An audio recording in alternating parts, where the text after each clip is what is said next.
4장 12절에서 18절까지 말씀을 살펴보도록 하겠습니다. 12절과 13절은 왕으로서 모든 지혜와 지식을 섭렵한 전도자를 소개합니다. 전도자는 이스라엘 왕으로 일반 사람들이 경험할 수 있는 것보다 더 많은 경험을 하였을 뿐만 아니라 마음을 다하여 지혜를 다하여 세상에서 이루어지는 모든 일을 연구하고 살필 정도로 삶의 진정한 의미를 찾기 위해 노력했습니다. 우리가 아는 것처럼 솔로몬은 자문과 아가, 전도서를 기록할 만큼 하나님께로부터 엄청난 지혜를 받은 자였습니다. 탁월한 지혜를 가진 솔로몬이 인간 역사에서 일어난 모든 일에 대한 결론을 이는 괴로운 것이니 라고 평가합니다. 하늘 아래서 이루어지는 모든 일을 하나님의 인생들에게 주어 그 안에서 수고하게 하신 것으로 이해하고 있습니다. 우리가 사는 세상은 흔히 과학적이다, 의학적이다, 철학적이다 등 다양한 연구 방법이나 지식을 따라 하나님까지 진경의 대상으로 삼습니다. 이성을 이용하여 하나님의 말씀까지 부정하고 부인합니다. 그러나 성경은 과학의 발달과 인간 이성의 발달이 더 나은 미래를 가져다 준다라고 하지 않습니다. 다 바람을 잡으려는 헛된 일이라고 말씀할 뿐입니다. 지금까지 내가 살아온 인생을 요약한다면 어떻게 요약할 수 있을까요?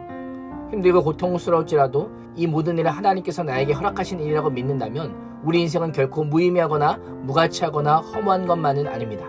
하나님께는 나를 향한 특별한 계획이 있기 때문입니다.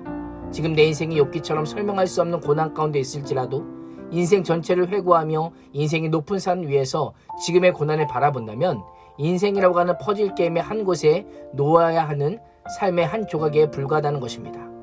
14절에서 16절은 바꿀 수 없는 반복되는 일상을 살아가는 인간에 대해서 소개합니다. 14절에서 전도자는 다시 한번 해 아래 행하는 모든 일을 바라봅니다. 해 아래서 이루어지는 모든 일들을 알기 위해 애썼지만 자신의 시도대로 되지 않고 잡히지 않는 바람을 잡으려는 것에 불과하다라고 고백합니다. 15절은 인간의 행위의 무능력함과 한계를 구체적으로 묘사합니다. 하나님께서 굳게 하신 것을 누가 능히 곧게 할 수 있겠느냐? 인간이 스스로 판단하기에 곧게 해야 한다고 할지라도 결코 곧게 할 수 없다는 것입니다. 하나님의 일을 인간이 마음대로 이렇다 저렇다라고 바꿀 수 없음을 알려주고 있습니다. 지혜는 크게 두 가지로 나뉩니다. 하나는 규범적인 지혜로 하나님께서 정하신 규범, 즉 패턴이 있다는 것입니다. 예를 들면 아침에 해가 뜨고 밤이 되면 어두워지고 봄, 여름, 가을, 겨울과 같은 계절의 변화 등이 그러합니다. 이 패턴을 알고 패턴에 따라 미래를 예측하고 대비하는 자가 지혜로운 자요, 이를 모르고 준비하지 않는 자를 어리석은 자라고 말합니다. 가장 중요한 규범은 뿌림대로 거둔다는 것으로 이 규범은 인과응보의 지혜라고도 부릅니다. 또 다른 하나는 반성적인 지혜 또는 회의적 지혜로 일반적으로 규범적 지혜가 말하는 패턴이 늘 맞는 것이 아니라 예외도 존재한다라는 것입니다. 하나님의 일하심은 인간이 경험할 수 있는 것보다 훨씬 크고 높기에 인간이 그 지혜를 모두 깨달을 수 없다는 것입니다. 전도서는 후자로 인간이 하나님의 주권을 모두 파악할 수 없다는 반성적 지혜를 다루고 있습니다. 16절에서 전도자는 나보다 먼저 예루살렘에 있던 모든 사람들보다 낫다 하였나니 내 마음이 지혜와 지식을 많이 만나 보았음이로다 라고 합니다.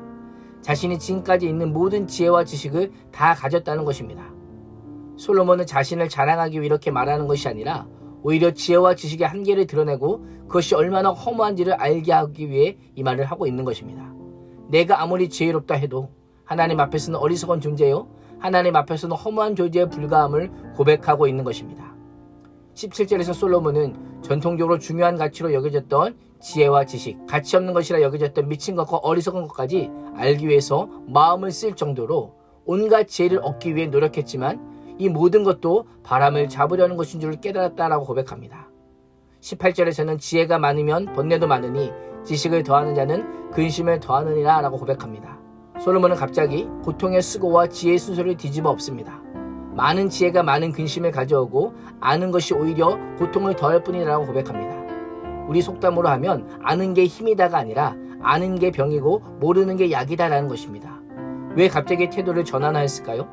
지혜와 지식이 많아질수록 마음의 분노와 근심이 사라지는 것도 맞지만 동시에 아는 것이 많을수록 생기는 근심과 아픔이 많다는 것입니다. 지혜와 지식을 추구하면 추구할수록 낙관적인 기대와 미래에 대한 소망은 깨지고 삶의 무상함이 더 분명해진다는 것입니다. 결국 오늘 말씀은 인간이 추구하는 지식과 지혜의 한계를 분명하게 알려줍니다. 인간으로서의 지혜와 지식을 추구하는 일보다 더 중요한 것은 지혜의 한계를 인정하고 하나님을 경외하는 것을 지혜의 목표와 목적으로 삼을 것을 강조하고 있습니다. 오늘 하루도 인생의 지혜를 찾기보다 인생의 주인이신 하나님을 아는 일에 그 하나님을 사랑하는 일에 더 힘쓰는 복된 하루가 될 수 있기를 주님의 이름으로 축원합니다. 기도하겠습니다. 하나님, 전도자가 자신의 온갖 지혜로 세상의 모든 일을 탐구하지만 모두 다 헛되어 바람을 잡으려는 것과 같다고 고백한 것을 기억하면서 인생의 지혜보다 하나님을 아는 일과 하나님을 경외하며 사랑하는 것에 힘쓰는 인생 되게 하여 주옵소서. 예수님의 이름으로 기도합니다. 아멘.